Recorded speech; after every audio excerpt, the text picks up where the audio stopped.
Hello दोस्तों, कैसे हैं आप लोग। मैं राकेश रेजा बाजार पे राय के इस एपिसोड में आपका एक बार फिर स्वागत करता हूं और आशा करता हूं कि इसके पहले के सारे एपिसोड्स आपको बहुत पसंद आए होंगे। आपसे रिक्वेस्ट है, इसको लाइक कीजिए, इसको सब्सक्राइब कीजिए और इसको शेयर कीजिए ताकि और ज़्यादा से ज़्यादा लोग इसका फ़ायदा उठा सकें। मुझे उम्मीद है कि इससे आप काफ़ी फ़ायदा उठा रहे होंगे। हम लोग ने कई अच्छे शेयर्स की पिछले 7-8 वीक्स में चर्चा की है और उन्होंने बहुत अच्छा रिटर्न भी दिया हुआ है। बहुत सारे शेयर्स ने 50% से ज़्यादा का भी रिटर्न दिया हुआ है। सिंपली जैसे पॉलीप्लेक्स है, रिलायंस इंफ्रा है और एक्रिसिल है। बहुत बढ़िया रिटर्न, कहीं कहीं तो डबल भी हुआ है पैसा। तो इन सब का आपने फायदा लिया होगा और हम अब और चर्चा करेंगे और कुछ ऐसे शेयर्स में देखेंगे कि हम कहाँ अपॉर्चुनिटीज अवेलेबल है और कहाँ ट्रेड कर सकते हैं, कहाँ ट्रेड करके पैसे कमा सकते हैं।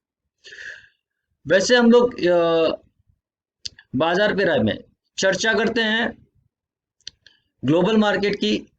ग्लोबल मार्केट के साथ में क्रूड ऑयल, गोल्ड और इन सब का भारतीय बाजारों पे होने वाला असर।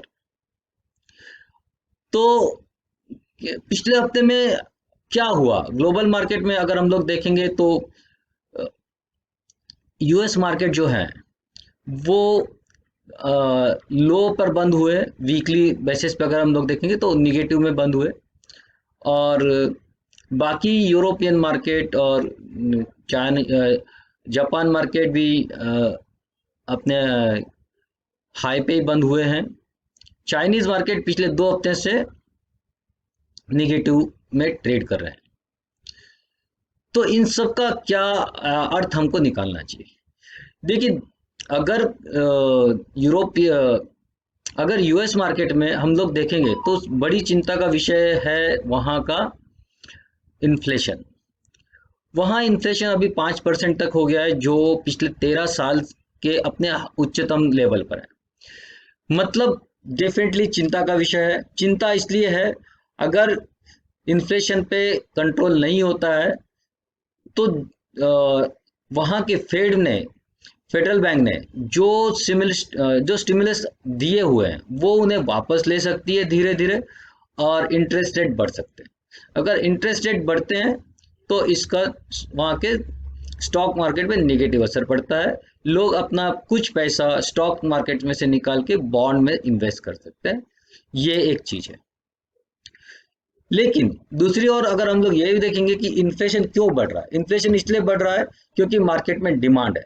अगर मार्केट में डिमांड है तो इसका मतलब ये है कि इकोनॉमी अच्छी कर रही है, और इसलिए ये मार्केट अभी यूएस में मार्केट को गिरने नहीं देगी।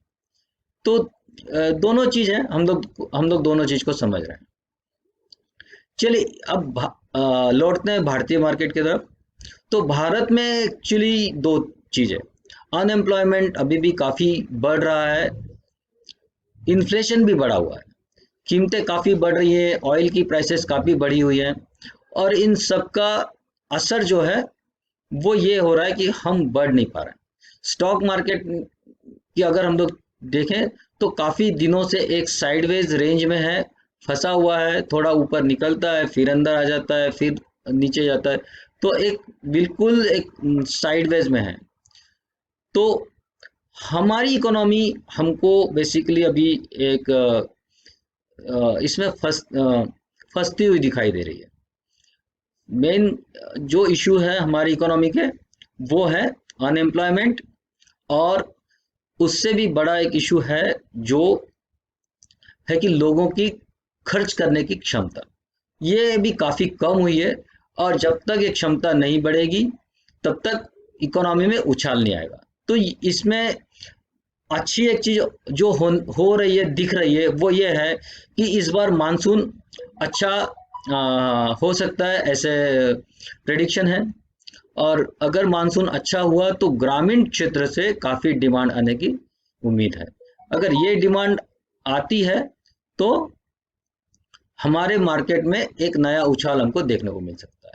तो हमें शायद 1 या 2 महीने इंतजार करना पड़ेगा कोई अच्छी मूवमेंट के लिए, वरना हम लोग धीरे धीरे ऊपर नीचे करते बढ़ते रहेंगे, पर या साइडवेज ही रहेंगे। गिरने के चांसेस अभी कम दिख रहे हैं मार्केट में, ऐसा कोई इंडिकेशन नहीं है, कोई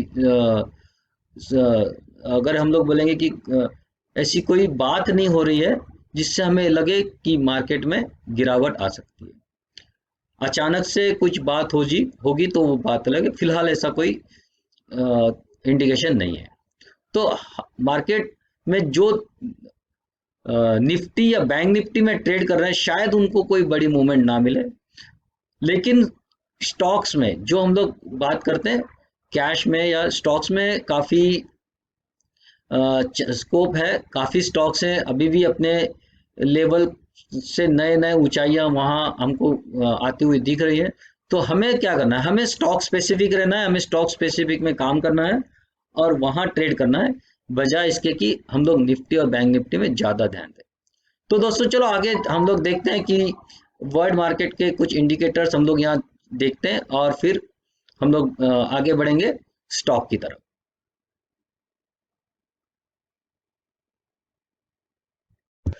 तो दोस्तों ये चार्ट है नैस्डैक का, जो हमको दिखता है कि मार्केट अपने हाई पे ही बंद हुआ है लास्ट वीक में, लेकिन अगर हम लोग डाउ जोन्स देखते हैं तो डाउ जोन्स में गिरावट है। तो टेक्नोलॉजी स्टॉक्स भले अच्छा कर रहे हैं, लेकिन ब्रॉडर मार्केट जो है वो नीचे की ओर है। तो कोई खास नहीं, लेकिन हाँ लास्ट वीक का अगर हम लोग देखते हैं, ये आवरली चार्ट है, तो अगर हम लोग डेली चार्ट पे देखेंगे तो हमको दिखाई देगा कि मार्केट में कुछ गिरावट है पिछले हफ्ते में, एक धीरे धीरे नीचे आया हुआ है, लेकिन आखिरी क्षणों में कुछ रिकवरी भी हुई है। तो कोई ऐसी बड़ी गिरावट या ऐसा कुछ है नहीं, साइडवेज है, तो ऐसी डरने की कोई बात नहीं है। डॉलर क्या कर रहा है, डॉलर हमने पिछले हफ्ते में देखा था कि मैंने आपको एक्चुअली बेचने की सलाह दी थी, लेकिन अगर हम लोग देखेंगे कि डॉलर ये ऊपर चला गया है, तो ये जो मेरा अंदाज था ये यहाँ गलत साबित हुआ है। प्राइस हमारा यहाँ स्टॉप लॉस, अगर किसी ने ट्रेड किया है तो यहाँ स्टॉप लॉस हो गया। अब क्या करना है, डेफिनेटली अब जो ट्रेंड है वो दिखते हुए हमको यहाँ बाय करना चाहिए। तो हमारा बाइंग प्राइस रहेगा 73.23 का, और जो 72.89 ये जो है ये हमारे लिए स्टॉप लॉस का काम करेगा। तो इस बार मेरा रिकमेंडेशन बाय रहेगा, और हमारा टारगेट प्राइस जो रहेगा वो 73.867 का रहेगा। तो इसी टारगेट प्राइस के लिए हमको ट्रेड करना है। बहुत ज़्यादा ऊपर नीचे होने की मुझे ये नहीं दिख रही है। हो सकता है कि ये यहाँ साइडवेज ही रहे, या छोटा मोटा आपको यहाँ मूवमेंट दिखाई देगा। अगर हम लोग क्रूड को देखते हैं तो क्रूड ऊपर की ओर ही जा रहा है, और जैसे कि मैंने इंडियन मार्केट के हिसाब से बताया था, आपको बाय की सलाह दी थी पिछले हफ्ते भी, और हम मेरा जो टारगेट है वो हम लोग बस अभी अचीव करने में ही, मेरा जो फाइनल टारगेट मैंने दिया था 5297 का, ऑलमोस्ट 5300 के आसपास ये टारगेट है, और वो हम लोग अचीव करते हुए दिख रहे हैं। तो क्रूड बिल्कुल अपनी चाल चल रहा है, जैसे कि मैंने पिछले हफ्ते बताया था। गोल्ड में मैंने कहा था कि अगर और नीचे मिले तो बाय करना है, लेकिन नीचे आया नहीं और वो पूरा साइडवेज रहा, वहाँ कोई भी मूवमेंट, एक्चुअली कोई खास मूवमेंट हुई नहीं है। सिर्फ और वैसे ही सिल्वर में मैंने कहा था कि मेरा कोई व्यू नहीं है, और सिल्वर भी अगर हम लोग देखेंगे तो अपने साइडवेज मूवमेंट में ही है। अभी हमको सिल्वर में या गोल्ड में अभी कुछ नहीं करना है। जब कोई भी नया अच्छा मूव आएगा तो मैं उसमें आपको बताऊंगा। चलो बात करते हैं निफ्टी की। तो निफ्टी में क्या हुआ, निफ्टी में मैंने कहा था कि इस लेवल के ऊपर हम लोग बाय करेंगे और इसके नीचे हम लोग सेल करेंगे। तो हमको ना पिछले वीक में अगर हम लोग देखेंगे तो साइड मूवमेंट विद इन जो नो ट्रेड जोन है उस वीक के आसपास में ही घूमती रही और थोड़ा ऊपर निकली है, लेकिन कोई खास मूवमेंट हमको निफ्टी या बैंक निफ्टी में नहीं मिली है। और अभी भी यही व्यू मेरा अगले वीक के लिए कायम है। तो हमको सिंपल चीज है, जब तक ये लेवल है 15,750 का, इसके ऊपर हम लोग बायर में रहेंगे और टारगेट हमारा रहेगा 16,000 के आसपास का। तो ये 16,000 के आसपास का टारगेट है, उसी के लिए हमको अपसाइड में ट्रेड करना है। डाउन साइड में ये मेरा अगर ट्रेड इसके नीचे आता है तो हमको लॉन्ग साइड से एग्जिट करना है, और इसके नीचे हमको फिर ट्रेड करना है। तो 15,600 के नीचे हम लोग शॉर्ट रहेंगे। ट्रेड का टारगेट रहेगा 15,430 और 15,330। तो ये दो टारगेट के लिए हमको शॉर्ट करना है अगर प्राइस इसके नीचे 15,600 के नीचे आता है तो। और ऊपर अभी जब तक ऊपर है तब तक हमको शॉर्ट नहीं करना है। 16,000 का टारगेट है, उसके लिए आप बने रहें। बैंक निफ्टी में क्या हुआ, अगर हम लोग बैंक निफ्टी देखते हैं तो बैंक निफ्टी में मैंने आपको दो लेवल दिए थे लास्ट टाइम में, इसके ऊपर बाय करना है। उसके ऊपर प्राइस निकली नहीं, और इसके ये जो लेवल था 35,540 के ऊपर मैंने आपको कहा था कि अगर प्राइस आती है वहां तो बाय करना है, और 35,150 के नीचे हमको सेल करना था। तो यहाँ हमको एक सेल का मौका जरूर मिला, और ये जो फर्स्ट टारगेट था वो भी मेरा अचीव हुआ। इसको हम लोग प्रॉपर अगर अवरली चार्ट में देखेंगे तो आपको और बढ़िया समझ में आएगा कि ये देखिए, ये इसके ऊपर निकली नहीं, प्राइस यहाँ आ गई, यहाँ से इसके नीचे यहाँ हमको फर्स्ट टाइम टारगेट मिला। ये नो ट्रेड जोन था, वहाँ कोई ट्रेड नहीं है, यहाँ मिला, फिर हम लोग ने हमारा टारगेट भी अचीव हुआ है। तो फर्स्ट टारगेट अचीव हुआ, फिर प्राइस ऊपर आ गई, अब फिर नो ट्रेड जोन में है हम लोग।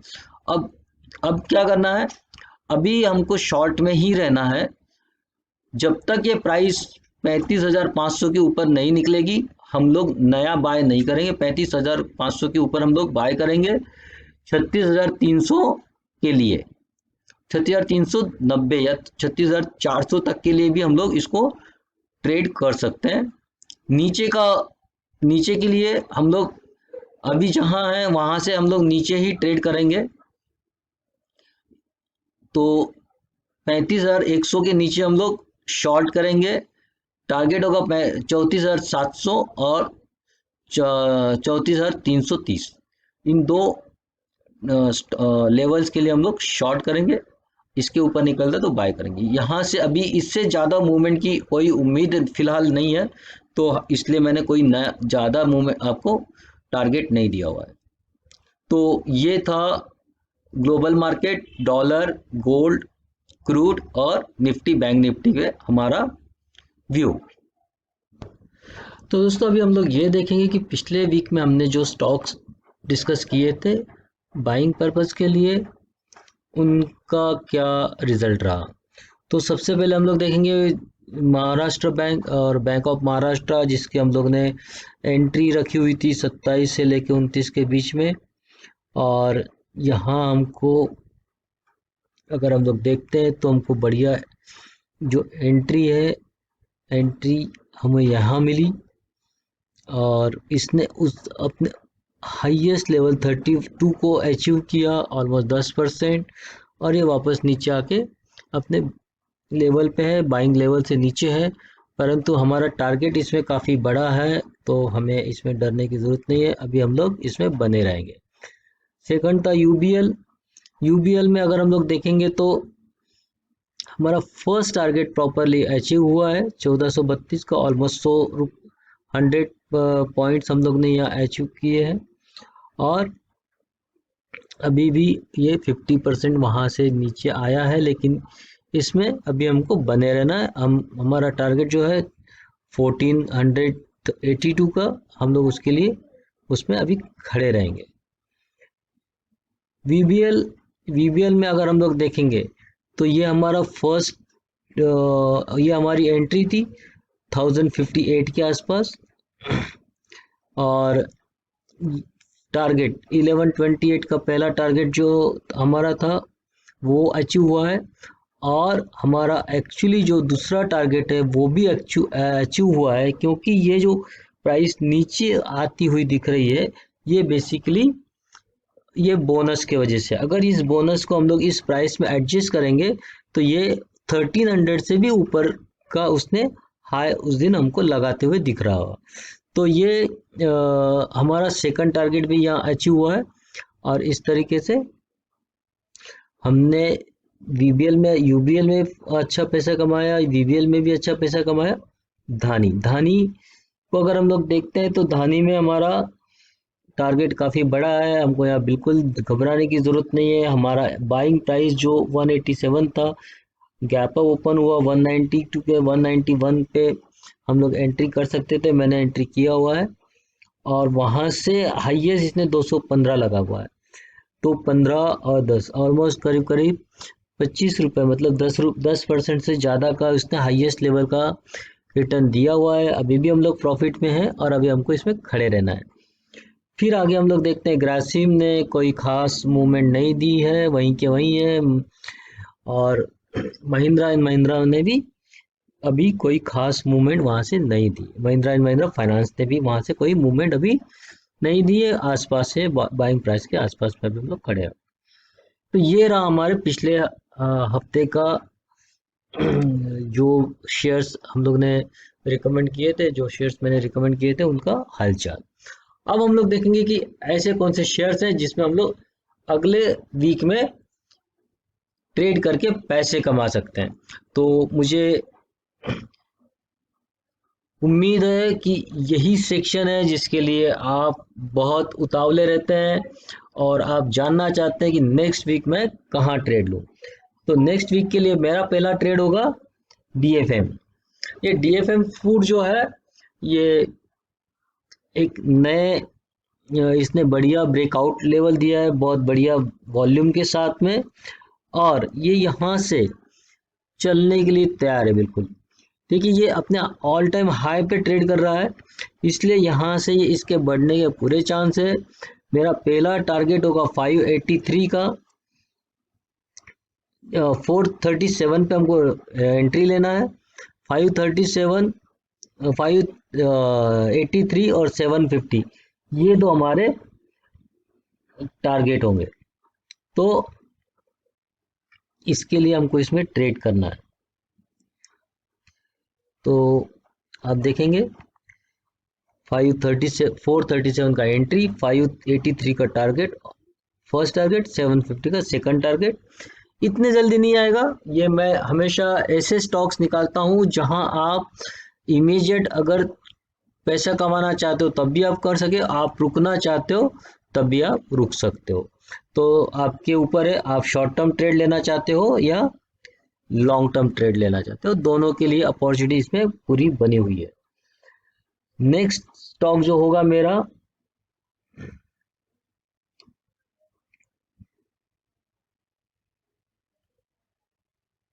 नेक्स्ट स्टॉक है हाईटेक कॉरपोरेशन।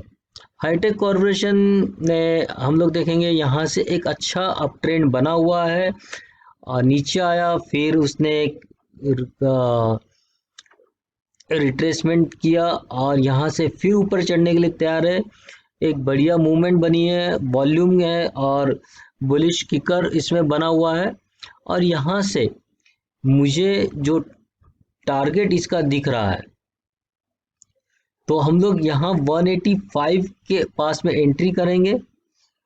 टारगेट होगा हमारा 229 और स्टॉप लॉस हम लोग को करेंगे 166। अभी फिलहाल मैं इसमें एक ही टारगेट दे रहा हूँ, और इसके बाद जब ये ऊपर यहाँ से और ऊपर निकलता है तो हम लोग देखेंगे क्या हो सकता है।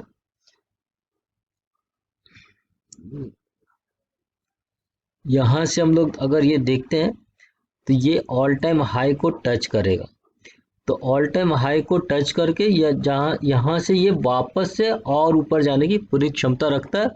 लेकिन अभी मैं आपको केवल इसी एक टारगेट के लिए कह रहा हूँ, यहाँ आने के बाद हम इसकी फिर से समीक्षा करेंगे। नेक्स्ट स्टॉक जो है मेरा वो है सिग्निटी टेक्नोलॉजी। सिग्निटी टेक्नोलॉजी में हम ये वीकली चार्ट है, इसको हम लोग डेली चार्ट में कन्वर्ट करके देखते हैं। डेली चार्ट में क्या हो रहा है, वीकली चार्ट में आप देखेंगे प्रॉपर एक ब्रेकआउट और बढ़िया मोमेंटम बना हुआ है, अच्छा वॉल्यूम के साथ में बना हुआ है। तो अभी फिलहाल मेरा जो 467 का जो एंट्री है, तो इसमें हम लोग ये देखेंगे कि हम क्या करेंगे, 467 का मेरा एंट्री होगा, 507 का एक टारगेट होगा मेरा फिलहाल के लिए। और जब ये 507 ये क्रॉस करेगा, यहाँ से ये फिर से वापस से, इसको हम लोग मंथली चार्ट में दिखते हैं तो आपको शायद और बेटर मालूम पड़ेगा कि मैं क्या कर रहा हूँ, मैं क्या। देखिए ये जो लेवल है इसकी, ये जो टॉप की जो लेवल है, ये 1 2 3 4 5, अगर हम लोग देखेंगे बार बार इस लेवल के आसपास आके प्राइस नीचे आ जाती है। लेकिन इस बार मुझे उम्मीद है कि ये 507 ये क्रॉस कर सकता है। और अगर ये 507 क्रॉस करके कुछ देर रुकता है, 2 3 दिन 4 दिन के लिए, तो यहाँ से ये सीधा फिर 900, 850 900 तक का मूवमेंट हमको मिल सकता है। तो इस पे ज़रूर ध्यान रखिए, ये बहुत बढ़िया एक चार्ट मुझे नज़र आ रहा है। तो ये फिलहाल मैंने इसका एक ही टारगेट दिया है 507 का, लेकिन जैसे ही वहाँ से बाहर निकलेगा ये एक बहुत बढ़िया मूवमेंट देने के लिए आपको राजी रेडी है। इसके बाद में हम लोग देखेंगे एस्टर डीएम। एस्टर डीएम ने भी एक बढ़िया मूवमेंट किया हुआ है, पहले अब ट्रेंड के बाद में एक रिवर्सल, फिर वापस अब ये करके अब नया higher high low, higher low higher high बना के ये ऊपर जा रहा है। ये ब्रेकआउट के बाद में 162 अगर ये यहाँ से निकलता है तो हम 162 के बाद हम लोग बाय करेंगे। टारगेट होगा हमारा 180 194 का, 180 194 का टारगेट होगा, और स्टॉप लॉस हम लोग रखेंगे 147 का। फिर आगे बढ़ते हैं, फिर यहाँ से देखते हैं ये जिंदाल वर्ल्ड है, जिंदाल वर्ल्ड वाइड। यहाँ भी एक बहुत ही अच्छा मूवमेंट हमको वॉल्यूम के साथ में दिखाई दे रहा है। और इस वॉल्यूम के साथ में जब ये ब्रेकआउट होगा, एक सिंगल टारगेट फिलहाल मैं आपको दे रहा हूँ 67 का, और सॉरी एक 67 और 83 का, यहाँ मेरा दो टारगेट है। स्टॉप लॉस होगा मेरा 51 का। हमारा नेक्स्ट जो स्टॉक है वो एनबीसीसी। और अगर हम लोग देखेंगे यहाँ एक अच्छा ब्रेकआउट आया हुआ है काफ़ी दिनों बाद, और यहाँ हम लोग बाय करेंगे 54 के लेवल पे। 54 का हमारा 55 का हमारा बाय होगा, 69 और 78 109, ये तीन टारगेट के लिए हम लोग ट्रेड करेंगे 47 के स्टॉप लॉस के साथ में। Our next stock is Escorts. If we see in broader so here it gave the breakout, then it went up fantastically, then it's in sideways movement for some days. So and it has taken the support on this. This is the time where it consolidated, then started moving up, then again then. So basically from here we are seeing this is a consolidation phase. It went up, again came down at the same level, and again it is going up. So simple thing is that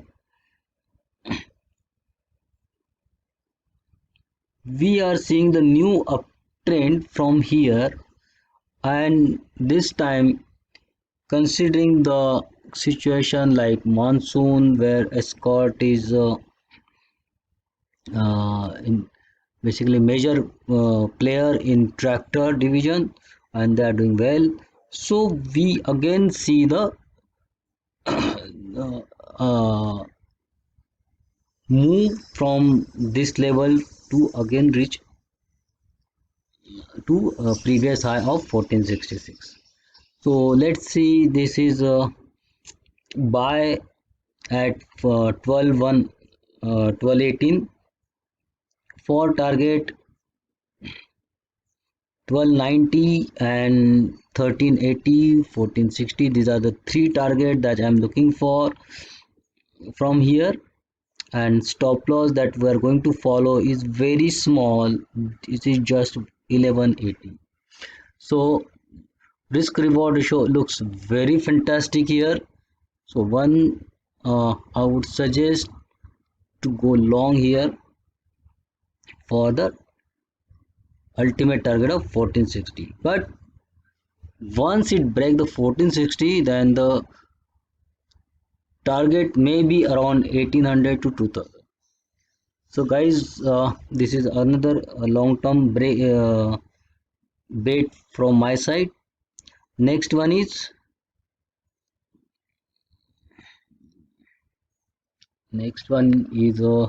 JSL, Jindal Stainless.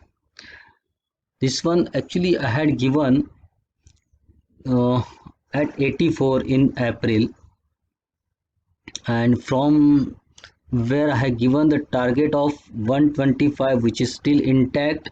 Now it is from there it moved fantastically at around, then came back, consolidated, again started moving up, and this is broken this level and now ready to move to achieve the next target. So enter at 105, stop loss will be 91, target 124 and 133. So this is again looks fantastic from here. So these are the trades that I'm recommending for this weeks. I guess I have given 8 or 9 trades. तो दोस्तों मुझे लगता है कि ये काफ़ी है इस हफ्ते के लिए, और मुझे बिल्कुल आशा है, उम्मीद है और कि आप लोग इसको ट्रेड करके अच्छे पैसे कमा सकते हो।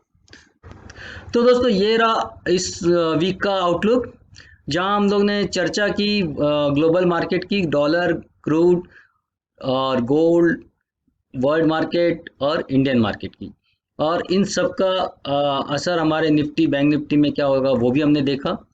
कुछ स्टॉक्स मैं खास आपके लिए चुन कर लाया, और इसमें मुझे आशा है कि जब आप ट्रेड करोगे आप काफ़ी पैसा कमा सकोगे। लेकिन मेरी एक रिक्वेस्ट है, मेरा ये जो मैं जो ट्रेड आपके लिए लेकर आता हूँ वो मेरी अपनी खुद की स्टडी के बेसिस पे है। आप उसमें ट्रेड करने से पहले आप अपने फाइनेंशियल एडवाइज़र से उसमें सलाह लेकर फिर ही ट्रेड करें, क्योंकि आपके साथ आपका जो भी ट्रेड में प्रॉफिट या लॉस होगा उसकी जिम्मेदारी केवल आपकी होगी। और मुझे आशा है कि पिछले जो भी एपिसोड्स में हम लोग ने मैंने काफ़ी सारे ट्रेड आपके लिए लेकर आया और उसमें आपने काफ़ी अच्छा पैसा बनाया होगा, और मैं उम्मीद करता हूँ और आपके लिए अरे यार शेली क्या है। तो दोस्तों ये था हमारा वीकली आउटलुक। हमने चर्चा की ग्लोबल मार्केट की, डॉलर की, क्रूड की और वर्ल्ड मार्केट की। हमने चर्चा की निफ्टी, बैंक निफ्टी की, और मैं आपके लिए लेकर आया कुछ खास ट्रेड का कुछ स्टॉक्स। मैं जब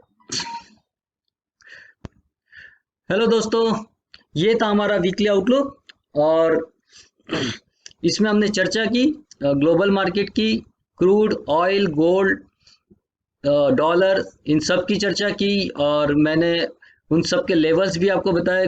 निफ्टी और बैंक निफ्टी में क्या करना है ये भी मैंने आपको बताया, और मैं आपके लिए खास चुन कर लाया कुछ स्टॉक्स जिनमें आप अगले हफ्ते ट्रेड करके अच्छा पैसा बना सकते हैं, और इसके लिए मेरी आपके लिए शुभकामनाएं। मैं चाहता हूं कि आप लोग बहुत अच्छा पैसा कमाएं, और साथ साथ यही मौका आप अपने दोस्तों को, रिश्तेदारों को भी दें, और ये वीडियो शेयर करके, ताकि वो भी इससे अपना फ़ायदा उठाए और वो भी पैसा कमाए। देखिए, मेरा एक ही उद्देश्य है इसमें, जिन जो लोग मेरे सब्सक्राइबर्स हैं, उनके लिए मैं ये सब करता हूँ। हर बार काफ़ी मेहनत करना पड़ती है। मैं कम से कम 500 से 700 स्टॉक्स को मैं नज़रों से अपने निकालता हूँ, और तब जाके आपके लिए ये कुछ स्टॉक्स चुन के लाता हूँ। और इसी तमन्ना के साथ में, इसी कामनाओं के साथ में कि आप इसमें ट्रेड करें और बहुत अच्छा पैसा कमाएं। लेकिन आपसे एक निवेदन भी है कि ट्रेड लेने से पहले आप अपने फाइनेंशियल एडवाइजर से या स्टॉक ब्रोकर से, जिससे भी आप सलाह लेते हैं, सलाह लेके ट्रेड कीजिए। क्योंकि आपके होने वाले फायदे या नुकसान की जिम्मेदारी मेरी नहीं है। ये मैं अपने स्टडी के बेस पे सब कुछ करता हूँ, और एक ही आशा रहती है कि लोगों को उसमें मुझे हेल्प करूं, और मुझे उम्मीद है कि इससे आपको काफ़ी मदद मिलती होगी। तो ये रहा, यहाँ मैं अपना अ, ये यहाँ मैं अपना यहाँ मैं अपना ये एपिसोड खत्म करता हूँ, और अगले हफ्ते हम लोग फिर मिलेंगे बाजार पे रह के, अगले एपिसोड में। धन्यवाद। नमस्कार।